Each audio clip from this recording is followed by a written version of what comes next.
10 సంవత్సరాలు తెలంగాణ రాష్ట్రం ఏర్పడి ఆత్మగౌరవ పాలన 10 ఏళ్ల పాలన ఎట్లా ఉన్నది, ఈరోజు ఏమిటి, రేపు ఎట్లా ఉండే అవకాశం ఉన్నది? తెలంగాణ వెనుకబడలేదు, వెనుకబడిన ప్రాంతం కాదు, వెనుక పడవేయబడిన ప్రాంతం.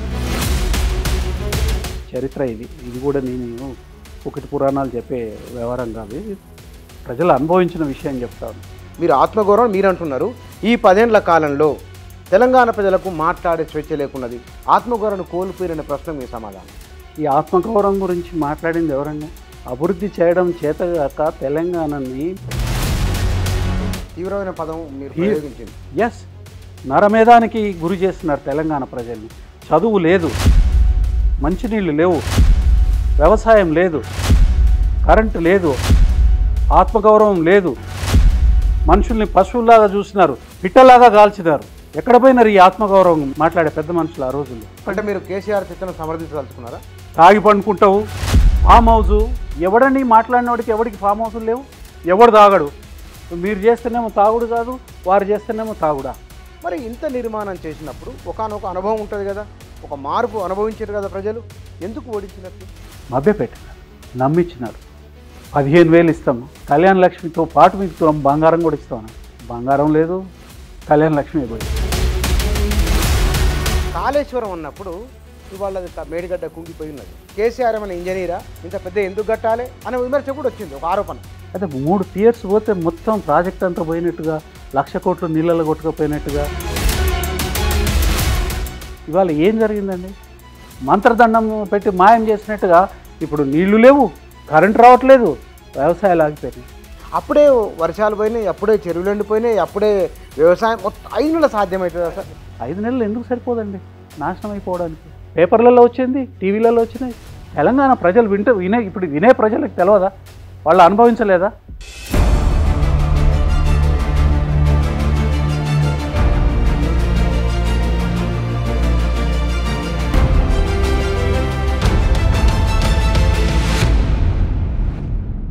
సార్ నమస్కారం. నమస్కారం. 10 సంవత్సరాలు తెలంగాణ రాష్ట్రం ఏర్పడి, అంటే స్వయం పాలన, ఆత్మగౌరవ పాలన, ఆత్మగౌరవ పాలన 10 ఏళ్ల పాలన ఎట్లా ఉన్నది, ఈరోజు ఏమిటి, రేపు ఎట్లా ఉండే అవకాశం ఉన్నది? తెలంగాణ ఉద్యమంకి మూల కారణం ఏంటంటే ఒక రకమైన అపవాదేశం, తెలంగాణ అనేది వెనుకబడ్డ ప్రాంతము అని. వాస్తవానికి అనేక సందర్భాల్లో తెలంగాణ ఉద్యమ కాలంలో తెలంగాణ కావాలని కోరుకున్న సందర్భాలలో అన్నిట్లలో కూడా ఒక విషయాన్ని స్పష్టం చేసింది: తెలంగాణ వెనుకబడలేదు, వెనుకబడిన ప్రాంతం కాదు, వెనుక పడవేయబడిన ప్రాంతం. కానీ తెలంగాణ భూమి పుట్టినప్పటి నుంచి వెనుకబడి లేదు. అలా బ్రహ్మాండమైన వైభవాన్ని పొందిన తెలంగాణ అనేక కారణాల చేత, దురదృష్టకరమైన విషయం ఏంటంటే స్వతంత్రం వచ్చిన తర్వాత తెలంగాణ, దేశానికి స్వతంత్రం వచ్చిన తర్వాత తెలంగాణ యొక్క అస్తిత్వానికి సంఖ్యలు పడ్డాయి. అది చాలా బాధాకరమైన విషయం. ఏ ఉద్దేశంతో తెలంగాణ ప్రాంతాన్ని, ఆంధ్ర ప్రాంతంలో ఈ భాషా ప్రయుక్త రాష్ట్రాలు అనే ఒక ఫెయిల్డ్ ఎక్స్పెరిమెంట్, దేశానికి సంబంధించి భాషా ప్రయుక్త రాష్ట్రాలు అనేవి అదొక సపరేట్ సబ్జెక్ట్. దాని మీద ఎప్పుడైనా మనం చర్చించుకుంటే మంచిది. అది డెఫినెట్గా ఈ సందర్భంగా మీకు నేను దాని మీద విజ్ఞప్తి చేస్తాను, చర్చ చేయాలి దాని మీద. చేద్దాం. ఎందుకు అనంటే ఒక నది పుట్టిన కానించి అది సముద్రంలో కలిసేదాకా ఒక రకమైన సంస్కృతి ఉంటుంది, ఒక రకమైన అలవాట్లు ఉంటాయి, ఒక రకమైన వ్యవసాయ విధానాలు ఉంటాయి. అట్లాంటిది దాన్ని అట్లనే ఉండింది. తెలంగాణ ఆంధ్ర రాష్ట్రంలో కలపడానికి ముందు తెలంగాణ రాష్ట్రంలో హైదరాబాద్ స్టేట్ నుంచి కొన్ని జిల్లాలని మహారాష్ట్రలో కలిపారు, కొన్ని జిల్లాలను కర్ణాటకలో కలిపారు, కేవలం భాష గురించి. భాష ఎప్పుడు పరిపాలనకి ఒక ఇది కావాలా, ఒక బేసిస్ కావాలన్నది అది ఎందుకు చేసినారు, ఏ స్వార్థ చింతనతో చేసినారు, దానివల్ల ఎన్ని నష్టాలు జరిగినాయి ఈ దేశంలో, ఎన్ని రకాల ఉద్యమాలు, ఎన్ని రకాల ఆందోళనలు, తద్వారా జన నష్టం, ఇదంతా జరిగింది. అది తెలంగాణ దాంట్లో మినహాయింపు కాదు, తెలంగాణ కూడా దానికి బలి అయినది. ఈ భాషా ప్రయుక్త రాష్ట్రాల పేరు మీద తెలంగాణను తీసుకుపోయి ఆంధ్ర ప్రాంతంతో, ఆంధ్రని మద్రాసు నుంచి విడదీసి హైదరాబాద్ స్టేట్ నుంచి తెలంగాణను విడదీసి రెండింటిని కలిపారు. కలిపినప్పటి నుంచి అప్పటి వరకే హైదరాబాదు మహానగరం. హైదరాబాదు వీళ్ళు డెవలప్ చేసారు, వాళ్ళు డెవలప్ చేసారు అంటే చరిత్రని అవమానపరచడం. ఎవరు డెవలప్ చేయాలి? హైదరాబాద్ దాదాపుగా 400 సంవత్సరాలుగా 40th largest city in the world. 40th largest city, ఈరోజు కూడా 40th లార్జెస్ట్ సిటీ. ప్రపంచంలో ఉండే పెద్ద నగరాలతో సమాంతరంగా ఈ నగరం కూడా అభివృద్ధి చెందుతూ వచ్చింది. తర్వాత ప్రపంచానికి ఎక్స్పోజ్ అయిన నగరాలలో హైదరాబాద్ కూడా ఒకటి. సో ఈ విలీనం ఎప్పుడైతే చేసినారో అనేక రకాల సమస్యలు వచ్చి పడ్డాయి. వాటర్ తెలంగాణకి దక్కకుండా పోయింది.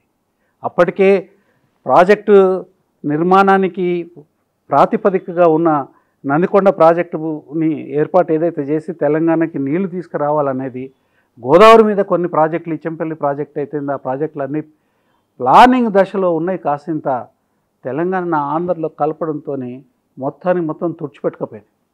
తర్వాత చివరికి ఏమైపోయిందంటే తెలంగాణ పరిస్థితి ఏమైందంటే ప్రాజెక్టుల నీళ్ళేమో తెలంగాణలో ఉంటాయి, ఆ నీళ్ళన్నీ కింద భాగంలో ఉన్న ఆంధ్రప్రదేశ్కి, ఇవాళ ఉన్న ఆంధ్రప్రదేశ్కి వెళ్తాయి. తద్వారా అదొకటే జరగలేదు, ఇంకా కొంత దుర్మార్గం జరిగింది. దానికి కారణం ఇది అని నేను ఎవరిని నిందించను, జరిగింది వాస్తవం.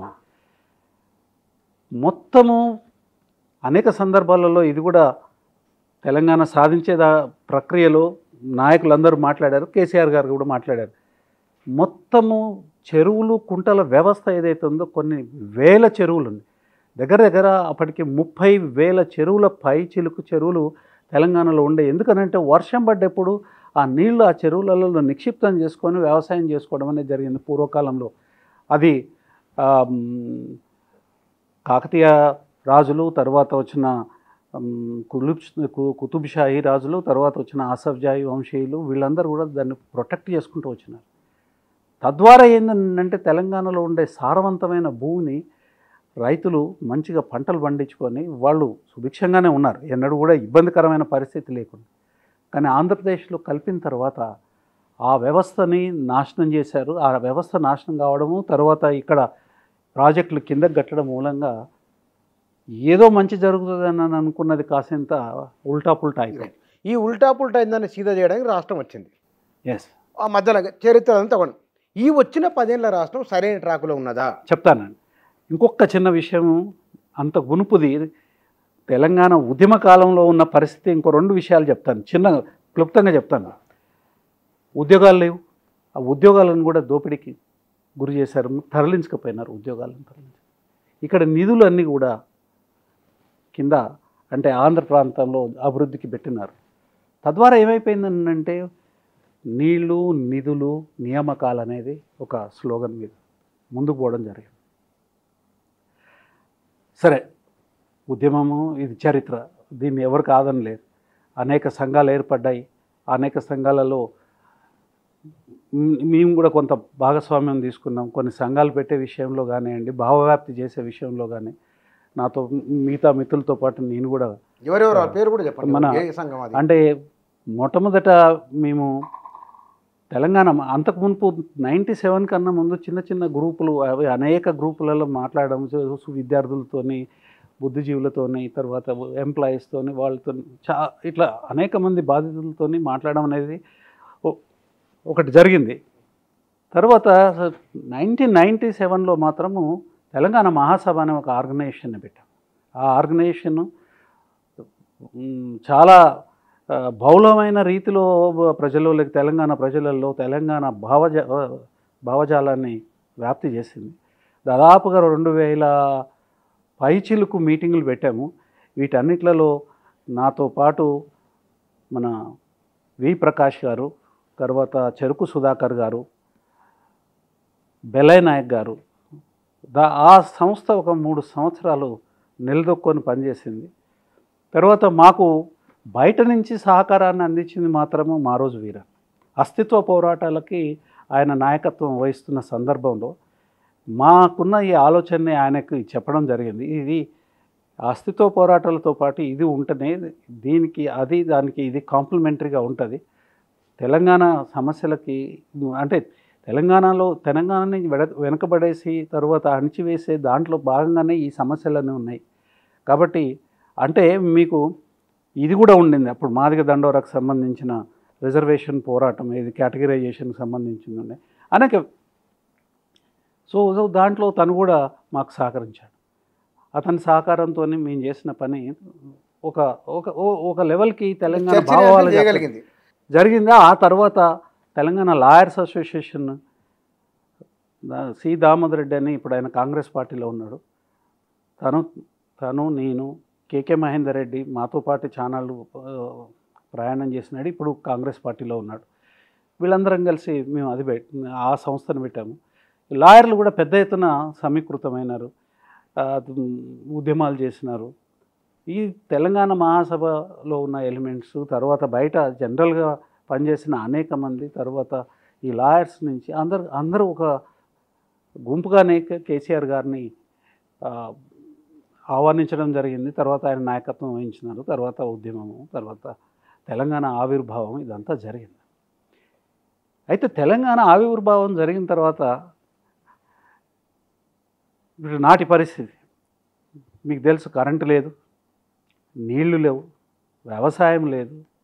వ్యవసాయం అని అంటే గుర్తొస్తా ఉంది, ఉమ్మడి రాష్ట్రంలో తెలంగాణ భూభాగం ఏదైతే ఉండిందో ఆ భూభాగంలో 2012, 2013 వరి దిగుబడి 19.2 లక్షల టన్నులు వరి ధాన్యం తెలంగాణ వచ్చే నాటికి 2014, 12, 13. ఎందుకంటే 13, 14 అది కాదు, 12, 13 కేవలము 19.2 లక్షల టన్నుల దిగుబడి. 10 సంవత్సరాలు పూర్తి అయ్యే నాటికి 2 కోట్ల టన్నులు, 3.2 కోట్ల టన్నులు దిగుబడి. అంటే మీరు ఇమాజిన్ చేయండి ఏ రకమైన అభివృద్ధి అనేది సాధించబడింది. దీనికి ఈ వ్యవసాయ రంగం ఈ రకంగా పరిడవిల్లడానికి కారణం ఏంటనంటే ఈ టెరైన్ గురించి తెలుసు. ఈ 10 సంవత్సరాల కాలంలో ప్రభుత్వాన్ని నడిపింది చంద్రశేఖరరావు గారు, కల్వకుంట్ల చంద్రశేఖరరావు గారు, కేసీఆర్ గారు. ప్రసిద్ధి చెందిన తెలంగాణనే కేసీఆర్ అనే ఒక అంటే గుర్తింపు గల పేరుని ప్రసాదించింది ఉద్యమం. అంత మునుపు చంద్రశేఖరరావు గారు ఎంత పవర్ఫుల్ మూమెంట్, ఒక వ్యక్తి యొక్క పేరుని మార్చింది. కేసీఆర్ గారి నాయకత్వంలో ఆయన ఉద్యమం చేసినాడు. ఉద్యమ కాలంలో ప్రతి ఊరు తిరిగినాడు. తర్వాత నీరు ఎక్కడి నుంచి వస్తుంది, దాని కెపాసిటీ ఏంది, అది దాని క్యాచ్మెంట్ ఏరియా అంత ఉంది, దాన్ని ఒక దగ్గర నిల్వ చేస్తే దాని ఆయకట్టు ఎంత వస్తుంది, ఏ వాగుతో కలిసి ఏ నదిలో కలుస్తుంది, ఏ ఉపనదిలో కలుస్తుంది, ఏ ఉపనది ఏ నదికి అనుసంధానం అవుతుంది. సరే, అదంతా లోకానికి తెలిసిన విషయం. వారు చాలా స్పష్టమైన శ్రమ ఆలోచన చేసినారు. మొట్టమొదట వారు రాగానే చేసిన పని ఏంటంటే చెరువుల పూడిక తీసి చెరువుల్ని బాగు చేయడం. 10 సంవత్సరాల క్రితం మీరు న్యూస్ పేపర్లు తింది, ఎవరిని విమర్శించడం కాదు, ఎవరిని పోవడం కాదు, పరిస్థితి చెప్పాల్సిన అవసరం. 10 సంవత్సరాల క్రితం తెలంగాణ రాకముందు గట్టిగా ఒక వర్షం పడితే ఎక్కడ పడితే అక్కడ చెరువులు తెగిపోయాయి. అసలు చెరువులలో రిటెన్షన్ కెపాసిటీ వెళ్ళిపోయింది. ఎందుకంటే ఒండు పూరుకొని పోవడం మూలంగా. రాగానే వారు చేసిన మొట్టమొదటి పని ఏంటంటే మిషన్ కాకతీయ పేరు మీద ఒక ప్రోగ్రామ్ని తయారు చేసి మొత్తం చెరువులన్నిట్లో పూడికలు తీయడం. ఈ పూడికలు తీసిన సందర్భంలోనే ఆ సంవత్సరం వర్షాలు కొంచెం లేటుగా వచ్చినాయి. ఆ పూడికలు తీయడము, వర్షాలు పడడము, నీళ్లు చెరువులకు రావడము, గ్రౌండ్ వాటర్ పెరగడము, ఇది ఒకటి. రెండవ విషయం ఏం చేశారంటే కరెంటుని వ్యవస్థీకరించినారు. దాన్ని ఉన్న కరెంట్ ఎంత వస్తుంది, తర్వాత ఎంత అవసరం ఉంది, మనం బయట నుంచి ఉన్న ఫెసిలిటీ ద్వారా కొనుక్కొచ్చుకుంటే ఏం చేయగలుగుతాము, ఏ టైంలలో ఎవరెవరికి ఇస్తే ఏం జరుగుతుంది, వ్యవసాయానికి ఎంత ఎక్కువ చేయగలుగుతాము అనేది అంత కూడా చేసినారు. చరిత్ర ఇది కూడా నేను ఒకటి పురాణాలు చెప్పే వ్యవహారం కాదు, ఇది ప్రజలు అనుభవించిన విషయం చెప్తాను. 6 నెలల లోపట 100% పవర్ డొమెస్టిక్ సెక్టర్లో, కమర్షియల్ ఏరియాలో, తర్వాత ఇండస్ట్రియల్ దానికి 6 నెలల్లో 24 అవర్స్ నిరాఘాటమైన పవర్ని ఆర్గనైజ్ చేసినారు కేసీఆర్. తర్వాత 9 గంటలు నిరాఘాటమైన పవర్ ఒక స్ట్రెచ్లో రైతులకు ఇచ్చినారు. ఈ ఏది వాటర్ టేబుల్ పెరగడం, గ్రౌండ్ వాటర్ పెరగడము, ఈ పవర్ అనేది 9 గంటలు రావడము మొట్టమొదటి సంవత్సరంలోనే మీకు దాని ఫలితాలు దేని రూపంలో వచ్చినాయంటే దిగుబడి రూపంలో వచ్చినాయి. దిగుబడి వచ్చిన దానికి ఇమీడియట్గా ఆయన ఏమవుతుందో వారికి తెలుసు, ఈ దిగుబడి వస్తుంది, వచ్చిన దిగుబడికి ఇమీడియట్గా కొనే ఏర్పాటు చేయకపోతే రైతులు నష్టపోతారు, అది నిరుత్సాహానికి దారితీస్తుంది, అదో రకమైన కష్టానికి దారితీస్తుంది, నష్టానికి దారితీస్తుంది అనేది ఇమీడియట్గా ఆ వ్యవస్థను కూడా దాన్ని స్టెబిలైజ్ చేసి ధాన్యాన్ని కొనే ఏర్పాటు చేసినారు. వీటన్నిటితో పాటు మొట్టమొదటి సంవత్సరంలోనే ఎరువులు అందేటట్టుగా ఇవన్నీ కూడా చేశారు. ఆ తర్వాత కొన్ని సంవత్సరాలకి, ఓ 2-3 సంవత్సరాలకి రైతు బంధుని ప్రకటించారు, రైతు సహాయాన్ని ప్రకటించారు, క్లస్టర్స్ డెవలప్మెంట్ చేశారు. 5,000 ఎకరాలకి ఒక క్లస్టర్ లాగా చేసి దానికి క్లస్టర్ ఆఫీసర్స్ని, అగ్రికల్చర్ ఆఫీసర్స్ పెట్టడం, వాటి ద్వారా అన్ని రకాల సలహాలు, సహకారము రైతులకు వచ్చేటట్టు చేయడం, ఆ తర్వాత రైతు బీమా తీసుకురావడము, వాటి మూలంగా ఇవన్నీ ఒకటి చేసుకుంటూనే ఇంకోటి కాళేశ్వరాన్ని మొదలుపెట్టారు. కాళేశ్వరం కన్నా ముందు భగీరథ తీసుకొచ్చారు. ఆ భగీరథలో మీకు తెలుసు, అది ఆయన మొట్టమొదటి ఎలక్షన్లు 2 టర్మ్లో 1.5 సంవత్సరం తర్వాత భగీరథను ప్రకటించి 1.5 తర్వాత దాన్ని 2వ సంవత్సరం ముగింపు కన్నా ముందే దాన్ని మొదలుపెట్టి 3 సంవత్సరాల లోపట, ఎలక్షన్స్ లోపట కనుక నేను భగీరథ నీళ్ళు అందించకపోతే నేను ఓటు అడగను, మీరు నాకు ఓటేయకని చెప్పాను. దేశంలో ఎవరు చేయలేకపోయారు.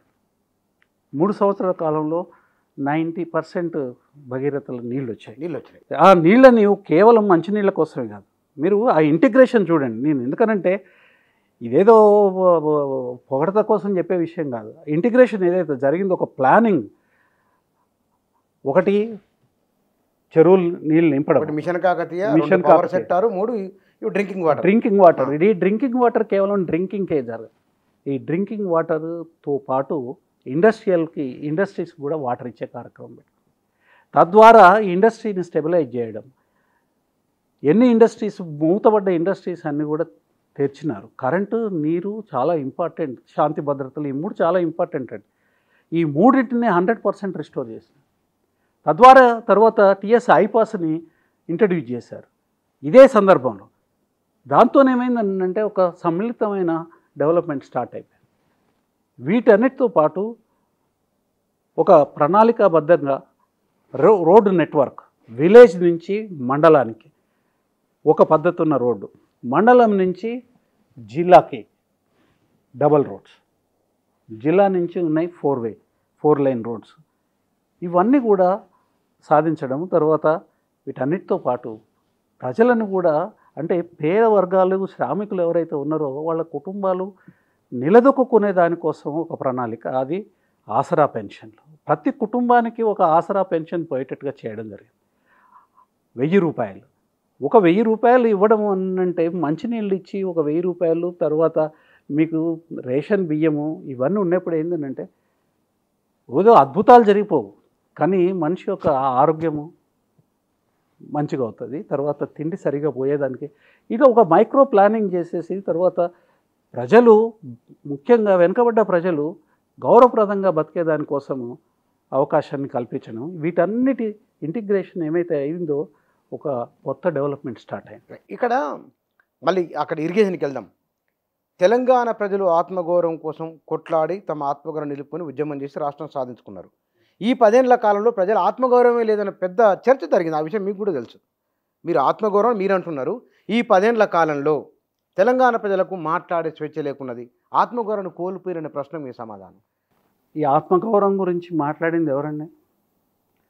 అభివృద్ధి చేయడం చేతగాక తెలంగాణని లీగల్ జెనోసైడ్, చట్టబద్ధమైన అనారమేదానికి గురి చేసిన గొప్ప మనుషులే ఈ అభివృద్ధి ఈ ఆత్మగౌరవం లేదని మాట్లాడే గొప్పవాళ్ళు, మాట్లాడిన గొప్పవాళ్ళు. తీవ్రమైన పదం మీరు ప్రయోగించింది. ఎస్, నరమేధానికి గురి చేస్తున్నారు తెలంగాణ ప్రజల్ని. చదువు లేదు, మంచినీళ్ళు లేవు, వ్యవసాయం లేదు, కరెంటు లేదు, ఆత్మగౌరవం లేదు, మనుషుల్ని పశువుల్లాగా చూసినారు, పిట్టలాగా కాల్చినారు. ఎక్కడ పోయినారు ఈ ఆత్మగౌరవం మాట్లాడే పెద్ద మనుషులు? ఆ రోజుల్లో దగ్గర కూడా రాల. తెలంగాణ ఉద్యమంలో పార్టిసిపేట్ కూడా చేయని వాళ్ళు మాట్లాడాను. కేసీఆర్ని ఏ రకంగా, ఈ అభివృద్ధి చేసే ప్రభుత్వాన్ని ఏ రకంగా ఏలెత్తి చూపించలేని సందర్భంలో వీళ్ళు ఏం చేసినారంటే అటాక్ చేయడానికి వ్యక్తి మీద దాడులు చేశారు. వ్యక్తి క్యారెక్టర్ని అసాసినేట్ చేసినారు. సులభం కదా, చెడ్డ మాటలు చెప్పడం అనేది ప్రజలకు ఎక్కడం అనేది చాలా సులభంగా అవుతుంది. మంచి తయారు చేయాలంటే చాలా కష్టమవుతుంది. ఒక ఇల్లు కట్టేదానికి కనీసం 3 నెలలు పడుతుంది. దాన్ని ధ్వంసం చేయడానికి 2 గంటలు సరిపోద్ది. కాల్ చేయవచ్చు, కూల్ చేయవచ్చు. అదే చేశారు.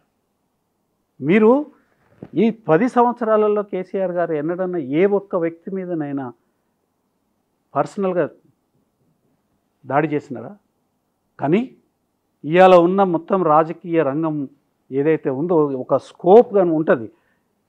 ఇంత స్కోప్లో తెలంగాణ స్కోప్ మొత్తంలో ఎన్నడైనా అభివృద్ధి గురించి కానీ ఇంకేదైనా అభివృద్ధి రిలేటెడ్ విషయం గురించి కానీ ప్రజల యొక్క క్షేమం గురించి కానీ ఏ ఒక్క ప్రతిపక్ష నాయకుడైనా మాట్లాడినాడండి? వాళ్ళు ఎంతసేపు కేసీఆర్ని తిట్టడము, కేటీఆర్ని తిట్టడము, హరీష్ రావుని తిట్టడము, తిట్లే, దారుణాతి దారుణమైన తిట్లు.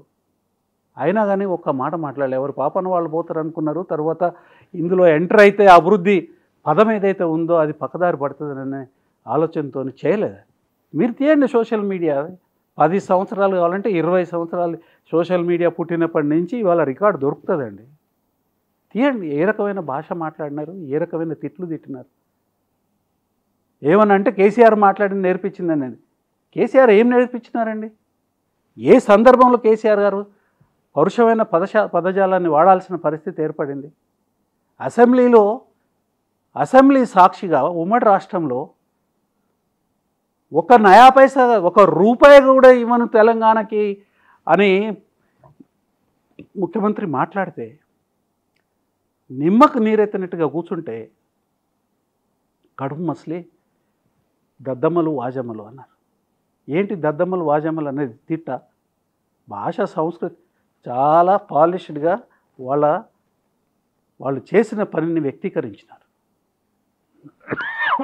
ఏమనాలి? లేకపోతే మహా గొప్పవాళ్ళు మీరు రూపాయి తెలంగాణకి ఇవ్వలేదని అంటే మీరు చాలా సైలెంట్గా శాంతి పురుషుల్లాగా కూర్చున్నారండి, మీకు నమస్కారం అండి ఏం చెప్తారండి? ఏం చెప్పాలి చెప్పండి? అంటే మీరు కేసీఆర్ తిట్టును సమర్థించదలుచుకున్నారా? తిట్లను సమర్థించడం కాదండి, అది తిట్టు కాదని అంటున్నా. అసలు ఫస్ట్ ఆఫ్ ఆల్ అది తిట్టు కాదు. ఎవడైతే చేత కాకుండా నోరు మూసుకొని కూర్చున్నాడో వాడి వాజమ్మ దద్దమ్మ అని నన్ను అన్నాడు. అది ఒక పర్యాయ పదం అండి. ఇప్పుడు చేతగాని వాడు అని నన్ను అంటాము, తెలుగులో చేతగాని వాడు అని అంటాం. పెద్ద తిట్లాగా అనిపించదు. యూజ్లెస్ ఫెలో అని అంటారు ఇంగ్లీష్లో. అది తిట్టు అనేది అది తిట్టు కింద భావించడం మొదలుపెట్టినారు. మరి భాష తెలియక అని కాదు. ఒక వ్యక్తి పని చేయకుండా ఎవరికి పనికిరానిప్పుడు యూజ్లెస్ ఫెలో అని అంటారు. తిట్ట అది, దానికి ఒక భావం ఉంది, అర్థం ఉన్నది కదా. అంటే కేసీఆర్ ప్రతిసారి కూడా అదే తెలంగాణ క్షేమాన్ని కోరి అన్నట్ల మీ ఉద్దేశం? తెలంగాణ క్షేమాన్ని కోరిగా తెలంగాణని అవమానపరుస్తుంటే నోరు మూసుకొని కూర్చున్నప్పుడు మీరు ఇట్లా కూర్చోవడం కరెక్ట్ కాదనే దానికోసం ఆ రోజు మాట్లాడిన మాటలు, అది తెలంగాణ కోసం మాట్లాడిన మాటలు. తర్వాత అది ఒక ధర్మాగ్రహం నుంచి వచ్చిన మాటలు. కానీ ఇది ధర్మాగ్రహం కాదు కదా, ఇవన్నీ తిట్లు కదా. తాగి పండుకుంటావు, ఫామ్ హౌజు, ఎవడని మాట్లాడినోడికి ఎవడికి ఫామ్ హౌజులు లేవు, ఎవడు తాగడు.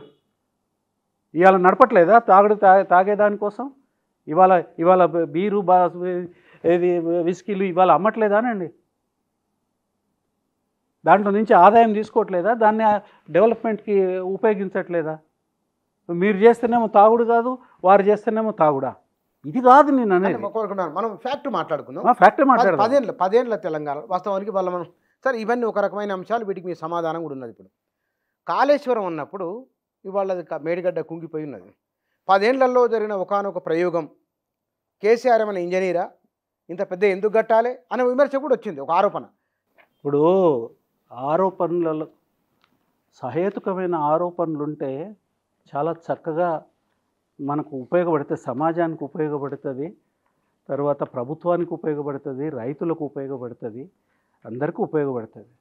10 సంవత్సరాలలో కాళేశ్వరం కట్టినప్పటి నుంచి ఇవాళటి వరకు ఏం జరిగింది, ఎట్లా జరిగింది? కాళేశ్వరం అంటే ఒక మేడిగడ్డ కాదండి, 3 పియర్స్ కాదు.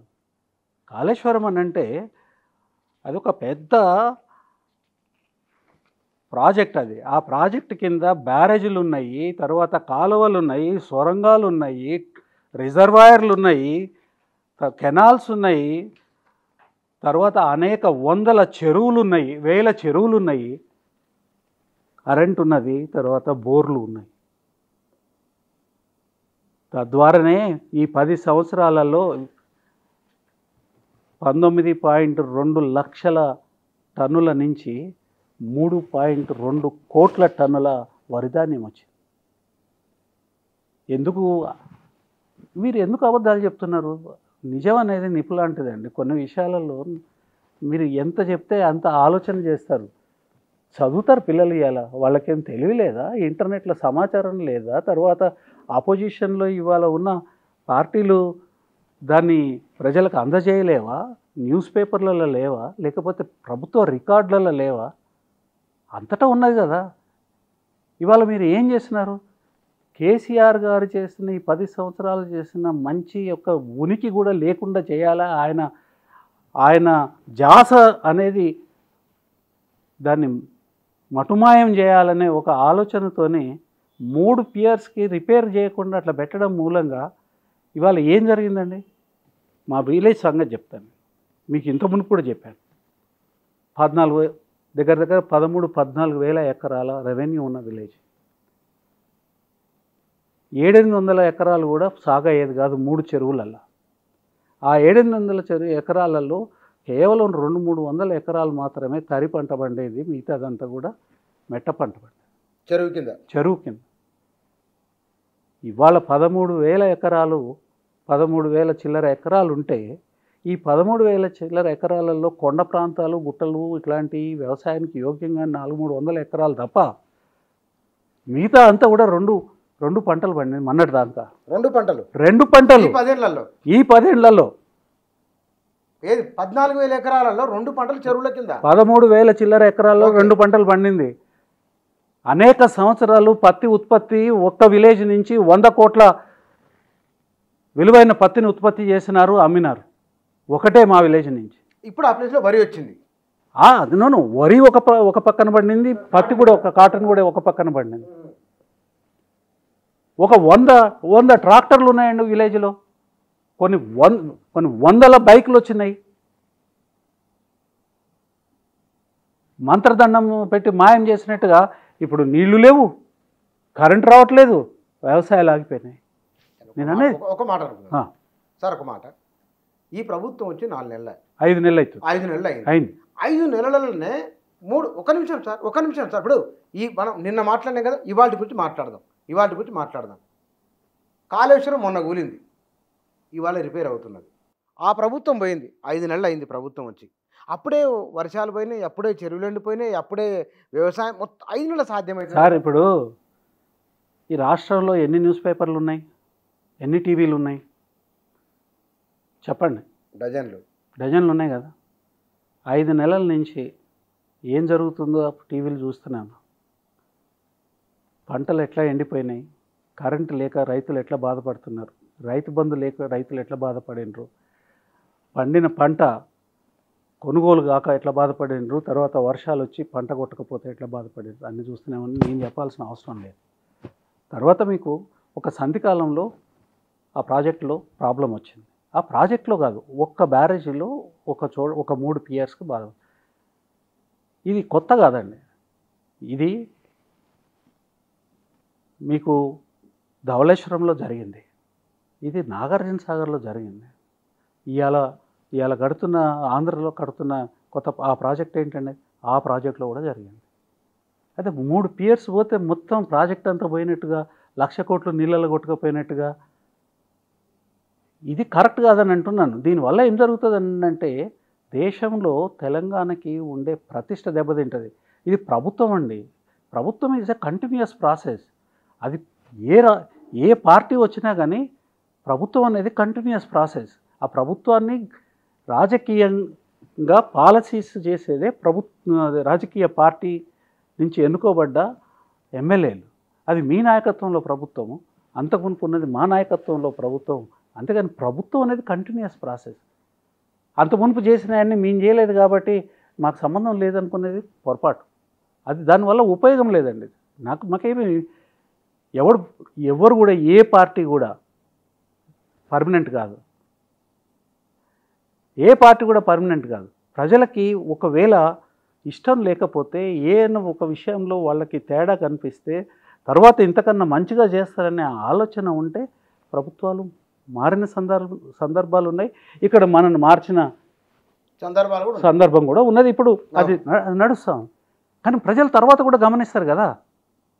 కేసీఆర్ చేసింది కాబట్టి ఇది మొత్తము నడవదనండి. ఎక్కడ నీళ్ళు వచ్చినాయి, కాలువలు ఎక్కడ ఉన్నాయి?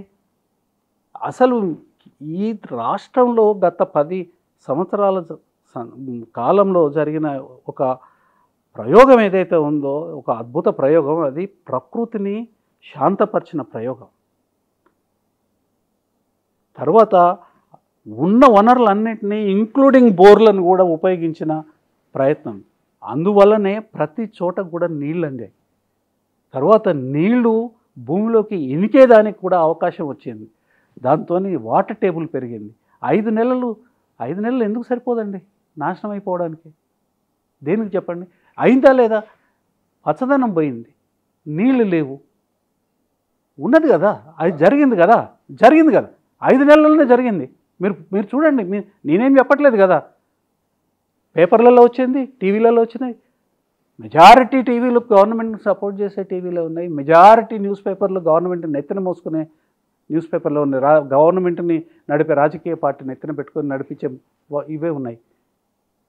వాళ్ళు మాట్లాడలేదా? నేను మాట్లాడుతున్నానా? అదంతా ఎందుకండి? తెలంగాణ ప్రజలు ఇప్పుడు వినే ప్రజలకు తెలియదా? వాళ్ళు అనుభవించలేదా? అనుభవిస్తున్న కాదనే కదా నేను చెప్పేది మీకు. లేని నేను చెప్తే బాగుండదు కదా.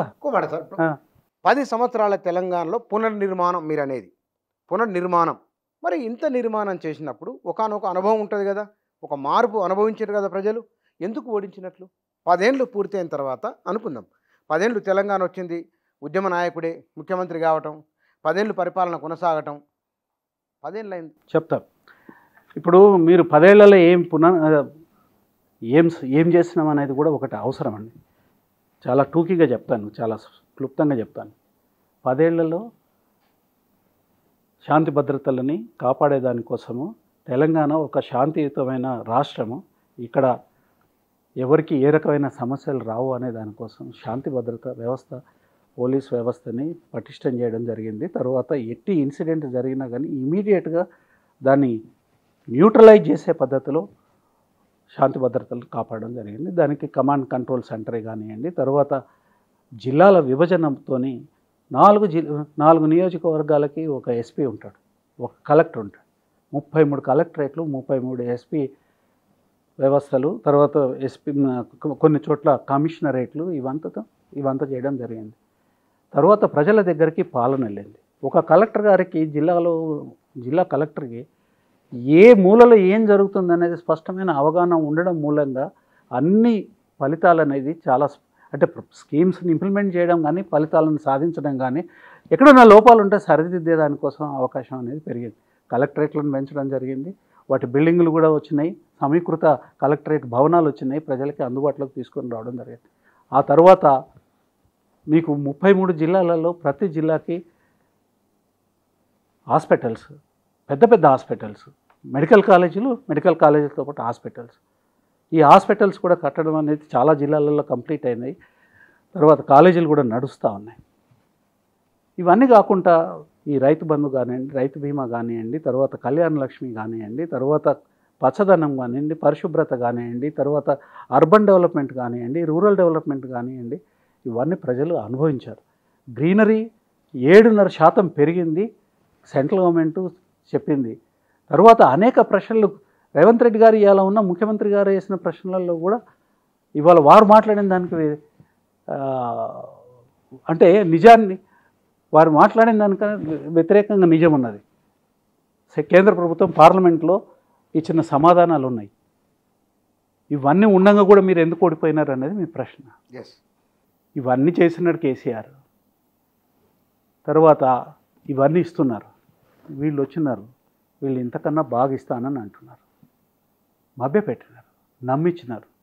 15,000 ఇస్తాము, కళ్యాణ లక్ష్మితో పాటు మీకు తులం బంగారం కూడా ఇస్తాను. బంగారం లేదు, కళ్యాణ లక్ష్మి పోయింది. వెనకటికి ఒక కళ్ళ డాక్టర్ దగ్గరికి ఒక ఊరైన పోయింది. అరే నాయన నీ కన్ను నేను బంగారంలాగా చేస్తానని ఆపరేషన్ చేసింది, కన్ను బీకింది. బంగారం బాయ్, కన్ను కూడా బాయ్. గాత ఆ చందమైనది కదా. ఇక్కడ కళ్యాణ లక్ష్మి లేదు, బంగారం లేదు. నమ్మిరండి ప్రజలు. ప్రజలు ఎందుకు నమ్మకూడదు? కాంగ్రెస్ పార్టీ దేశవ్యాప్తంగా ఉన్న పార్టీ. ఏదో చేస్తామని అంటున్నారు, మార్పు చేస్తామని అంటారు, 15 లక్షలు 15,000 ఇస్తానని అంటున్నారు. ఇంకేదో ప్రతి ఉమెన్కి 2,500, స్త్రీకి 2,500 ఇస్తామని అన్నారు. ప్రలోభపడ్డారు. ఇది కాకుండా కొన్ని మిస్టేక్స్ జరగ ఉండవచ్చు, జరగవు అనేది ఒక పరిపాలన చేసేటప్పుడు ప్రతిదీ కూడా 100% జరుగుతుంది మంచిది అంటే కరెక్టే జరుగుతుంది అనేది ఉండదండి. కొన్ని అనాలోచితంగా జరిగినాయి కొన్ని ఉండవచ్చు, తర్వాత మనకు తెలియకుండా జరిగినాయి కొన్ని ఉండవచ్చు. ఇవాళ వాళ్ళు సరిదిద్దుకునే అవకాశాన్ని ఇచ్చినారు కాబట్టి సరిదిద్దుకోవాలి. సరిదిద్దుకోకపోతే కష్టపడతాం, నష్టపోతాం, రాష్ట్రం కూడా నష్టపోతుంది. ఇప్పుడు 5 నెలల్లో తర్వాత ఎంతసేపు ఏం జరగలేదు అని అంటే ఇప్పుడు ఏం జరగకుండా ఎట్లా ఉంటుందండి? 2014లో ఎక్స్పోర్ట్స్, తెలంగాణ ఐటీ ఎక్స్పోర్ట్స్ 57,255. మరి 2023లో 2,41,275 కోట్లు. ఏం జరగకపోతేనే ఇంత ఎక్స్పోర్ట్ పెరుగుతుందండి. ఎంప్లాయ్మెంట్ దాంట్లో ఆ రంగంలో ఎంప్లాయ్మెంట్ 2013-14లో 3,35,304 ఎంప్లాయీస్ ఉండేవాళ్ళు ఇందులో ఐటీ రంగంలో. మరి 2022-23లో 9,05,175. అంటే ఈ 6 లక్షల ఉద్యోగాలు ఒక్క ఐటీ రంగంలోనే వస్తే ఇది ఏం జరగకుండానే వస్తుంది. ఐటీ రంగం ఉట్టిగానే పెరుగుతుందండి. ఇన్ఫ్రాస్ట్రక్చర్ కావాలి. ఐటీ రంగానికి నిమిషము కరెంటు పోలేదు, నిమిషము నీటి సరఫరా బంద్ కాకుండా, తర్వాత అక్కడ ట్రాఫిక్ వ్యవస్థ బాగుండాలి అని 38 బ్రిడ్జీలు హైదరాబాద్లోనే కట్టినారు. అండర్ పాస్లు అయితేంది, ఓవర్ బ్రిడ్జ్లు అయితేంది, ఫ్లైఓవర్లు అయితేంది, స్ట్రాటజిక్ రోడ్ డెవలప్మెంట్ ప్రోగ్రామ్ ఒకటి తీసుకొని చేసినారు. కళ్ళ ముందు కనిపిస్తూ ఉంది, ప్రజలు అనుభవిస్తున్నారు. ఏమెందుకు జరగలేదు? జరగకపోతే ఇది ఎందుకు అవుతుంది? ఇప్పుడు ఇది జరగలేదని కనుక మీరు పరిపాలిస్తున్నారు. నేనేమంటున్నానంటే వారికి ఒక మనవి, మీరేమైనా తప్పులు మేమేమైనా చేస్తే తప్పుల్ని ప్రాగ్మాటిక్గా మీరు ఒక పద్ధతి ప్రకారం మీరు ఏం చేస్తారో చేసుకోండి. విమర్శిస్తారా విమర్శించండి, కేసులు పెడతారా కేసులు పెట్టుకోండి, మేము ఎదుర్కొంటాం దాన్ని. కానీ ఉన్నదాన్ని లేదని అంటే మీరు నష్టపోతారు, మీ పరిపాలనకి విలువ ఉండదు, ఆ తర్వాత ప్రజలు నష్టపోతారు, తెలంగాణ నష్టపోతారు. తెలంగాణ ఇమేజ్ దెబ్బతినకుండా మీరు ముందుకు పోండి. ఇవాళ మనం గతంలో జరిగిన ఒకానొక పని, వర్ధమానంలో జరుగుతున్న ఒకానొక చర్య, దానికి జ్యుడిషియల్ ఎంక్వైరీ విద్యుత్ రంగంలోనూ సాగునీటి రంగంలోనూ. ఈ కమిషన్లు దేని మీద వేస్తారండి? ఒక విధమైన సమస్య మీదే వేస్తారు. కమిషన్ వేసినప్పుడు ఈ విషయం మీద ఈ తప్పులు జరిగినాయి, ఈ అవినీతి జరిగింది, దీని మీద కమిషన్ ఆఫ్ ఎంక్వైరీ వేసి ఎవరు దీనికి బాధ్యులు అనేది నిర్ణయించేదానికోసం జ్యుడిషియల్ ఎంక్వైరీ వేసినాము అనేది సామాన్యంగా జరిగేది. ఇవాళ వీళ్ళు ఇచ్చిన 2 నోటిఫికేషన్లలో ఒక జనరల్ ఆరోపణలు వచ్చినాయి. మీరు ఎవరైనా ఏమైనా ఇన్ఫర్మేషన్ ఇచ్చేదలుచుకుంటే ఇచ్చేయండి అంటే అదేంటది? కమిషన్ ఆఫ్ ఎంక్వైరీస్ యాక్ట్ ఏదైతే ఉందో ఆ తర్వాత ఇయాలటి వరకు వచ్చిన అనేక జడ్జిమెంట్లు సుప్రీంకోర్టు హైకోర్టు ఇచ్చిన జడ్జిమెంట్లు అవుతున్నాయి వాటికి అనుగుణంగా వేయలేదు ఇది. దేనికి వేసినట్టు ప్రభుత్వం ఏమన్నా తెలియదు కదా, ప్రభుత్వం నడిపే పార్టీ ఏమన్నా తెలియదు కదా, వాళ్ళకి తెలుసు ఇందులో ఏం జరిగింది లేదు, ఇందులో ఏం నవ్వినా ఏమి రాదు. ఎందుకు వేసినట్లు మరి? బదనాం చేసేదానికోసం. మమ్మల్ని కాదు బదనాం చేస్తుంది, మీరు తెలంగాణ యొక్క ఇమేజ్ని బదనాం చేస్తారు. అంటే తర్వాత నిజాలు చెప్పడం బదనాం ఎట్లయితుంది అని వారి ఆర్గ్యుమెంట్. అది కాదండి, అసలు మీరు ఎక్కడ అవినీతి జరిగింది ఇదమిద్దంగా మీరు చెప్పకపోతే చెప్పి దాని మీద ఎంక్వైరీ చేస్తారా, లేకపోతే అవినీతి జరిగిందని అంటున్నారు, అలిగేషన్స్ వచ్చినాయి కాబట్టి ఎంక్వైరీ చేయమని. ఇప్పుడు అది కాదండి, విద్యుత్ రంగంలో చేసిన అప్పు, ఇరిగేషన్లో తీసుకున్న అప్పులు ఇవన్నీ కలిపి 7 లక్షల కోట్లు. అభివృద్ధి కోసం అప్పు చేయవచ్చు కానీ అప్పులే ప్రధానమైనవి. ఇప్పుడు గతంలో చేసిన అప్పులకు వర్ధమానంలో కిస్తీలు కడుతున్నాము, మిత్తీలు కడుతున్నాం, దానికి సరిపోతుంది, ఏం చేయాలంటున్నారని. ప్రభుత్వం నడిపే వాళ్ళకి తెలుస్తుంది, వాళ్ళకి నేను చెప్పాల్సిన అవసరం లేదు. ప్రభుత్వం నడిపే కాడ కిస్తీలు కట్టేదానికైనా దేనికైనా అదొక నిరంతర ప్రక్రియ. డబ్బులు వస్తుంటాయి, తర్వాత డబ్బులు ఖర్చు పెడుతూ ఉంటారు. పన్నుల ద్వారా, డెవల్యూషన్ ద్వారా, సెంట్రల్ డెవల్యూషన్ అంటే వాళ్ళ దగ్గర ఏమి నిధులు ఉండవు తీసిచ్చేదానికోసం. మనము కొన్ని పన్నులు సెంటర్కి కడతాము, కొన్ని పన్నులు స్టేట్కి కడతాం. ఆ సెంటర్కి వచ్చే పన్నులలో ఏదైతే ఉందో వాళ్ళు ఏంటంటే సెంటర్ కొంత ఉంచుకొని రాష్ట్రాలకి డెవల్యూట్ చేస్తే మిగతా పంచుతారు. అట్లా వచ్చేది ఉంటుంది. తర్వాత కొన్ని పన్నులు వసూలు ఉమ్మడికి జరుగుతుంది. ఆ వసూలు స్టేజ్లోనే రాష్ట్రానికి పోతుంది, కేంద్రానికి పోతుంది. ఇది ప్రతిరోజు వస్తుందండి, ఎవ్రీ డే వస్తుంది. ఎక్కడ ఏదో కుప్పలుగా ఏదో ట్రెజరీలో దాచి ఉంచారు. ఎందుకంటే ప్రతిరోజు ఖర్చు ఉంటుంది, ప్రతిరోజు ఆదాయం ఉంటుంది. తర్వాత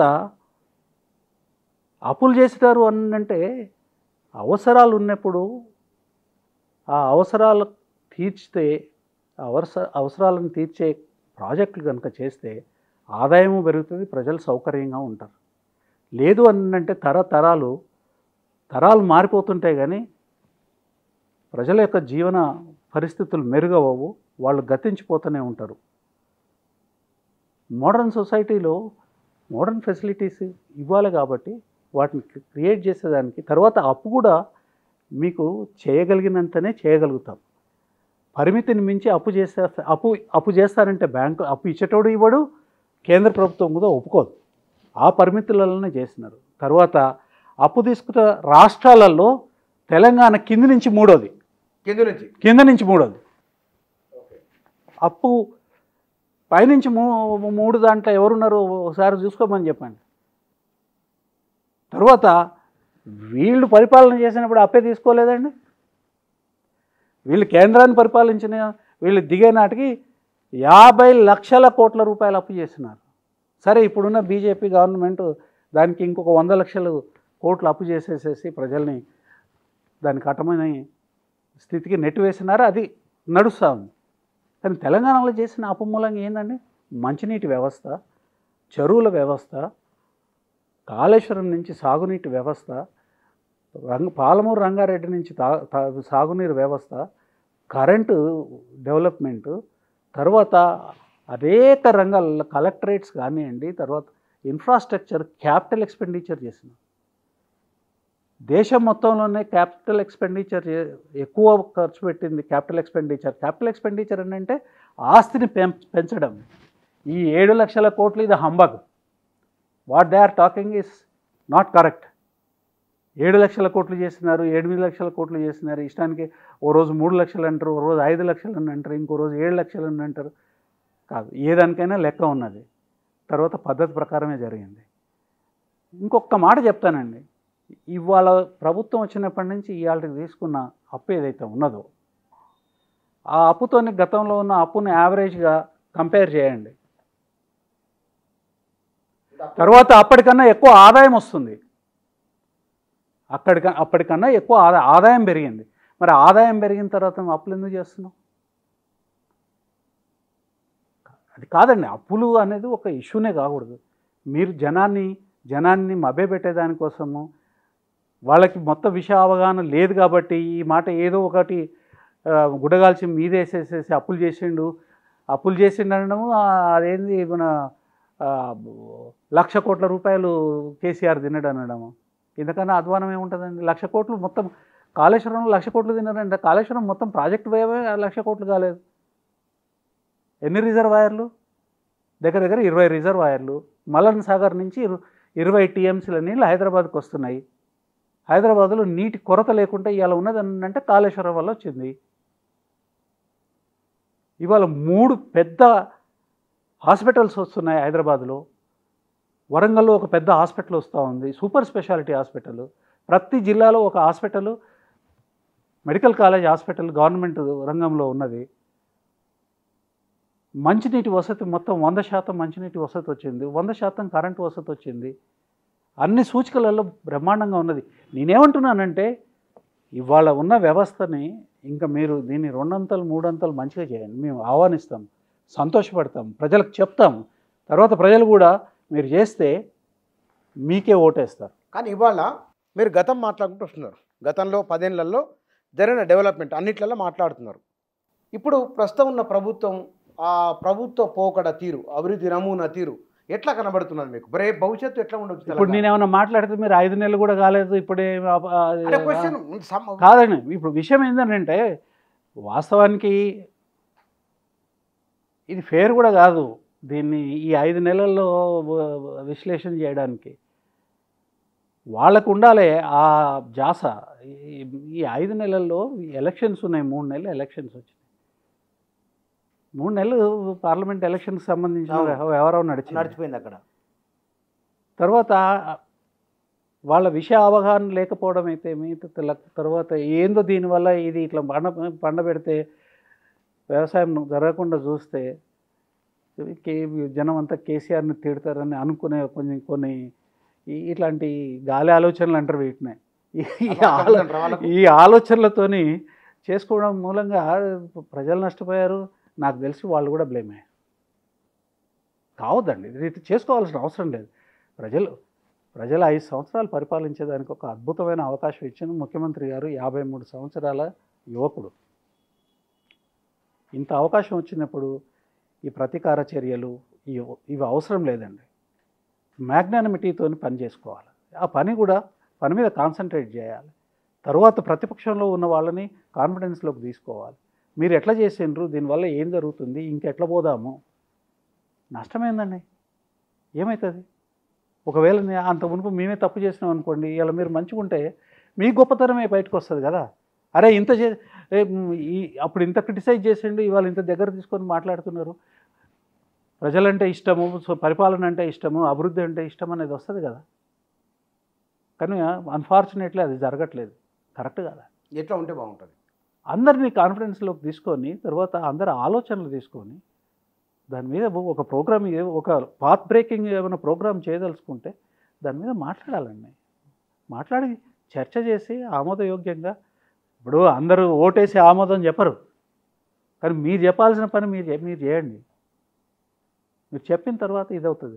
ఊరికే లేనిపోని మాటల మీద ఊరికే అన్ని అబండాలు వేసుకుంటూ పోతే అది నిజాలు కావు కదా. అబండాలు ఎప్పుడు అబండాలుగానే నిలిచిపోతాయండి. ఎవడు కూడా ఈ ప్రపంచంలో అబద్ధాన్ని నిజమని ప్రూవ్ చేసింది లేదు. ఈ స్కేల్లో చేయలేరు, అసాధ్యం కూడా. అదే అసాధ్యం కదా. నిజమే కదండి. నిజానికి ఉండే పవర్ అదే. టీఆర్ఎస్ చెప్పిందా గతంలో జరిగింది? ఎవరిదైనా నేను ఎవరు కూడా అని అన్నాను. ఇప్పుడు మేము నిజంగానే అబద్ధాలు చెప్తే మేము కూడా, కానీ మేము ఎప్పుడు కూడా ఒక ఏంటిది మిస్లీడ్ చేసే ప్రయత్నం ఎప్పుడు చేయలేదు. అయినదే చెప్పినాము, ప్రతిదీ మొదలుపెట్టినాము. కానీ కొన్ని ఉన్నాయి అంటే మొత్తం వదిలేలే, అది అబండన్ చేయలేదు. అన్నీ కూడా సాధ్యం కాదు. బడ్జెటరీ ఇవన్నీ ఉంటాయి కదా, వాటి రిస్ట్రిక్షన్స్ ఉంటాయి, కాన్స్ట్రైంట్స్ ఉంటాయి. అంటే ఆలోచన ఒకసారి పెట్టుకోవడం కరెక్ట్ అండి, కానీ ఒకసారి అవుతుందని ఇది తప్పు కాదు. దానికి ఒక పద్ధతి ఉంటుంది, ఆ క్రమ పద్ధతిలోనే అవి. దాని తర్వాత అండి మీకు ఇంకొక విషయం చెప్పాలి. మీకు మన దేశంలో ల్యాండ్ ఎక్విజిషన్ చట్టాలు చాలా అంటే చాలా అభివృద్ధి జరగాలనుకోవడం రాజ్యాంగబద్ధమే. తర్వాత దానికి ఉపయోగపడే ల్యాండ్ని కూడా రాజ్యాంగబద్ధంగానే సేకరించాలి. అట్లాంటి పరిస్థితుల్లో కూడా ఇవాళ ఇంత పెద్ద ప్రాజెక్ట్ కంప్లీట్ అయితే నేనేమంటున్నానంటే మీరు అప్రిషియేట్ చేయాల్సిన కాడ అప్రిషియేట్ చేయండి. మీకు ఎక్కడైనా కోపతాపాలు ఉంటే రీజన్ బేస్డ్గా మీరు క్రిటిసైజ్ చేయండి. అది చేస్తే తెలంగాణగా మాట్లాడుతూ ఉన్నాను, ఇవాళ రాజకీయ పక్షంగా మాట్లాడట్లేదు, తెలంగాణగా మాట్లాడుతున్నా. ఎందుకంటే తెలంగాణ రాకముందు నేను ఒక పదాన్ని వాడతాను, రాజ్యాంగబద్ధమైన నరమేధాన్ని తెలంగాణ ప్రజల మీద నెట్టినారు. కరెంట్ ఇవ్వకపోవడం రాజ్యాంగబద్ధంగానే చేస్తున్నారు, ఎందుకంటే మెజారిటీ ఉంది వాళ్ళకి. నీళ్ళు ఇవ్వకపోవడం రాజ్యాంగబద్ధంగానే చేస్తున్నారు, నీళ్లు తోడకపోవడం రాజ్యాంగబద్ధంగానే చేస్తున్నారు, స్కూళ్ళు లేకపోవడం రాజ్యాంగబద్ధంగా. ఒకప్పుడు జరిగింది అది. వీటికి సమాధానం దొరికింది 10 ఏళ్లలో. దొరికింది కదండి, దొరికింది కదా. ఆ రోజుల్లో ఉన్న ఏ సమస్యలు కూడా ఎంప్లాయ్మెంట్కి సంబంధించి, గవర్నమెంట్ ఎంప్లాయ్మెంట్కి సంబంధించి కూడా చెప్తాను. మీరు మొత్తము కేంద్ర ప్రభుత్వము అన్ని రాష్ట్ర ప్రభుత్వాలకి నేను అందరికీ వినతి చేసేది ఏంటంటే మీరు స్టాటిస్టిక్స్ తీసుకోండి. ఇవాళ అంతర్జాలంలో అన్నీ ఉన్నాయి, ఇంటర్నెట్లో మీరు స్టడీ చేయండి. ఈ దేశంలో గత 10 సంవత్సరాలలో ఉద్యోగ కల్పన ప్రభుత్వ రంగంలో ఎవరు ఎక్కువ చేస్తున్నారు, ఎక్కువ ఉద్యోగాలు ఎవరు ఇచ్చినారు, క్రిటిసైజ్ చేసే వాళ్ళు ఇచ్చినారా, క్రిటిసైజ్ చేయబడ్డ వాళ్ళు ఇచ్చారా? అనేక రకాల చర్యలు ర్యాపిడ్ స్పీడ్తోని ఈ జోనలైజేషన్ కానివ్వండి వీటన్నింటిని కూడా చేసి మొదలుపెట్టిన తర్వాత ఎస్, వ్యక్తులు, పార్టీకి సంబంధం లేని వ్యక్తులు, ప్రభుత్వంలో ఉన్న చీడపురుగులు చేసిన కొన్ని, ఆ చీడపురుగుల వెనకాల కూడా ఎవరున్నారు అది కూడా గమనించాలి. ఎవడైనా ప్రజల దగ్గర మన్నన పొందాలి, ఓట్లు సాధించాలని అంటే మంచి పనులు చేసి చేయాలి. కానీ ఈ ప్రభుత్వాన్ని ఫెయిల్ చేసి యువతని రెచ్చగొట్టి దాని ద్వారా ఓటు సాధించాలనేది ఎన్ని రోజులు నిలుస్తారు? మీరు ప్రభుత్వానికి వచ్చినాక కూడా మీరు ఏం చేయగలుగుతారు? ఇట్లాంటి మైండ్ సెట్తో ఉన్నవాడు ఏం చేస్తాడండి? అది జరిగింది, జరగదు. మేము ఎక్కడ తప్పు చేసినామనంటే అది గమనించలేకపోవడం, అది జరుగుతున్న దుర్మార్గాన్ని గమనించలేకపోవడం, సకాలంలో దాన్ని అరికట్టలేకపోవడం, అంతే తప్ప నేనేం మాట్లాడినాను మేము ఇచ్చినాము వాళ్ళు ఇవ్వలేదు అని నేను మాట్లాడదలుచుకోలేదు. మీరే లెక్కలు తీసుకొని చూడండి. ఎవరైనా మీరు వినేవాళ్ళలో ఎవరైనా సీరియస్ ప్రేక్షకులు కనుక ఉంటే ఈ విషయం మీద మీరు రీసెర్చ్ చేసుకోండి, మీకే తెలుస్తుంది. నేనెందుకు జడ్జిమెంట్ ఇవ్వాలా? అన్నీ మీకు ఎదురుగా ఉన్నాయి, అన్నీ అందుబాటులో ఉన్నాయి.